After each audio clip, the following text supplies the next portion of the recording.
Bakit, bakit ang alam mo lang yung dalawang senador na binanggit, tapos yung iba, hindi mo maalala dahil napakaraming project hinawakan ninyo. Sobra-sobra, ang dami. Billion-billion yung dyan sa District Engineering Office ninyo. Tapos out of those billions na pera, dalawang lang ang maalala mo, yung dalawang senador lang. Ang alam ko po, meron pa pong iba kaso wala po akong sapat na ebidensya panghawak sa ngayon. Dahil po Paano mo nalaman na merong iba? True ano po, sa mga text message. Wala po kasi akong hawak na Text cellphone. message nino. Anong staff po ni Boss Henry tsaka po si Boss Henry. O bakit hindi mo sabihin kung sino yung mga tao na yan? Yun nga po, Your Honor, wala po kasi akong hawak, hindi ko po hawak yung cellphone ko kasi naka-contempt po ako. Kaya hindi po ako makakilos para mahanap po yung mga sapat na ebidensya para patunayan po yung ibang tao. Ayoko naman po magparatang ng wala po akong hawak na ebidensya. Senator Ronald De La Rosa is recognized. You have 5 minutes. Thank you, Mr. Chair. Kay Sally Santos.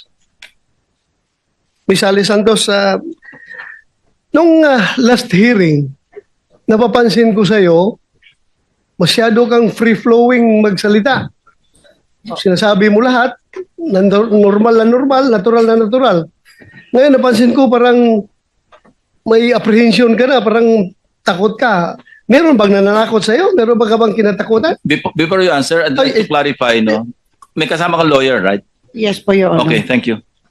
Thank you, Mr. Chair. Tanungin ko lang ito si Ms. Santos. Kung meron ba siyang kinatakutan, may nananakot ba sa kanya? Bakit biglang nagbago yung demeanor mo ngayon dito sa hearing? Yes, Your Honor. Kasi po sa bahay ko po, marami pong umiikot na mga sasakyan. Tapos ang tagal po, hindi po namin malaman kung sino po isakay kasi sobrang tinted po nung mga sasakyan. May suspect ka ba? May suspetsa ka ba in particular kung sino itong mga tao na tinatakutan mo?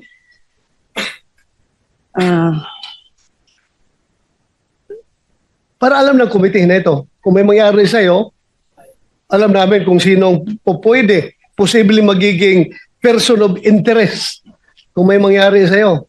Ang po pwede lang naman pong gumawa sa akin dito. Sila Sino? Engineer Bryce.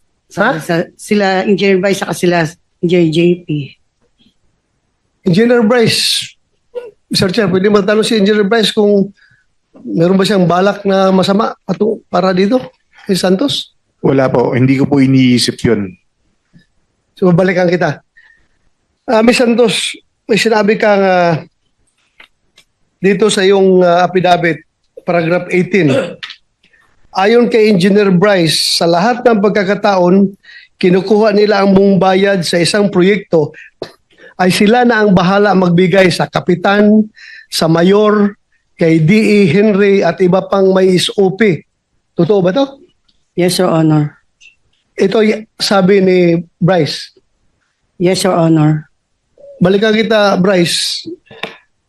Nagbibigay ka sa mayor, sa kapitan? Hindi po, Your Honor. Wala po akong kausap na politiko. Kasi last hearing, sinabi mo na yung pera na kinuha niya sa land bank, hinahatid niya sa iyo, iniiwan mo lang sa opisina mo at kinukuha na ni D. Alcantara. At hindi mo alam kung magkano yung pera niyo dahil hindi mo tinitingnan, hindi mo binibilang. Am I correct? Tama po, Your Honor. Nakabox po siya at mga nakasil po. Nakapak, nakasil. Opo. Ngayon, may sinabi ka bago kanina na yung hatian ng SOP ay 20%. Pakiulit nga for the record. Ano po yun? Yung sa kita po ng nung in-house construction po. Yun po yung sinasabi ko na 40% po kay DE, 20% po sa akin, 20% po kay Engineer Mendoza at dun sa isa po namin kasama. So, kinuha niya yung pera sa total amount ng cost of project na binayaran ng DPWH, kinuha ni Santos. Halimbawa, may isang project na 100 million. Yung 100 million, according to him, binabawasan niya ng 3% royalty para sa kanyang lisensya bago niya ibigay sa'yo. So what is 3% of 100 million? 3 million po. 3 million. So 97, kabuuang 97 million ibibigay niya sa'yo. Yung 97 million na yun ba yun ay, this is only an example ha. Yung 97 million na binigay niya, yan ba yun yung 20% mapupunta kay, sabi mo, DA? 20%? Pakiulit nga yung distribution. Kung magkano po yung magiging pera na na kinita, for example nga po kung nabigyan po ng 90 million or sabihin na po natin 100 million para madali po. Okay. Yung 40 million po doon na kay D. Henry Alcantara, 20 million po sa akin, 20 million din po kay Engineer Mendoza at 20 million din po doon sa isa naming kasama pa. So total of 100. Yes, Or 100 of the 90, binawasan na niya 3% eh. Binawasan na 3 million. So 97 million, yun ang hatian ninyo. 20%, 40% kay DA. Pakiulit. Opo. Pero ibabawas pa po dito yung mga gastos, yung mga obligasyon po sa proponent. Ayan po, alisin po muna yun. Magkano ang sa proponent? Depende po. Minsan po, meron pong 25%, minsan po 30%. Depende po kung sino po ang kausap ni Boss Henry. So ito mga proponent na ito, kilala mo ito? Meron po akong specific knowledge yun nga po dito kay Senator Joel at saka po kay Senator Estrada. Pero yung sa iba po, naka-blind lang po ko. Paano mo na nagkakaroon ka ng personal knowledge doon sa kanila? Anong Sinasabi po sa akin mismo ni Boss. For example nga po, may ibang... personal knowledge mo galing kay boss mo? Yes po. Sinasabi niya po sa So yan akin. ang personal knowledge mo, sinasabi niya. Yes po. For example po, sabi po ni Boss, yung ibang mga senatorial funds daw po, si Yusek Robert Bernardo po ang kausap doon. Yusek Bernardo. Opo, Your Honor. General Alcantara, wala siyang alam sa mga pander, sa proponent. Ikaw daw ang may alam. I deny, Your Honor. Na binanggit ko na po kanina na pag lumabas po sa GAA, nag-i-implement lang po kami. Ito mahirap dito, Mr. Chair, dahil pareho na itong cited in contempt. Hindi ko na ito pwede papakontempt ulit dahil nakakontempt na itong dalawa na ito. So, yung meaning to say, yung sinasabi mo na hatian, after na yon sa pander, yung proponent, Opo. binawasan na ninyo. Opo. Ang problema, kayong dalawa nagtutulakan.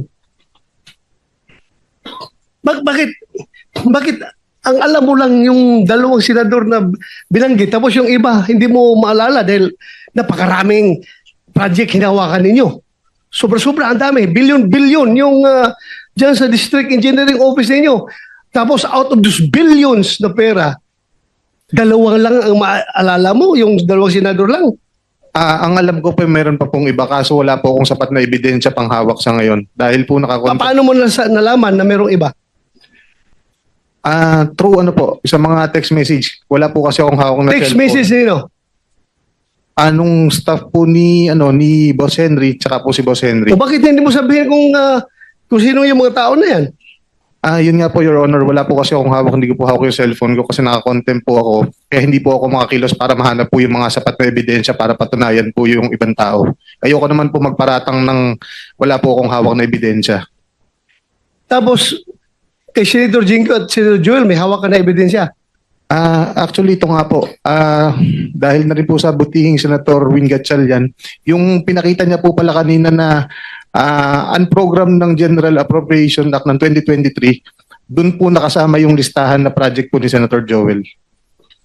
Puto, alam mo, sabi ng boss mo, wala kayong alam.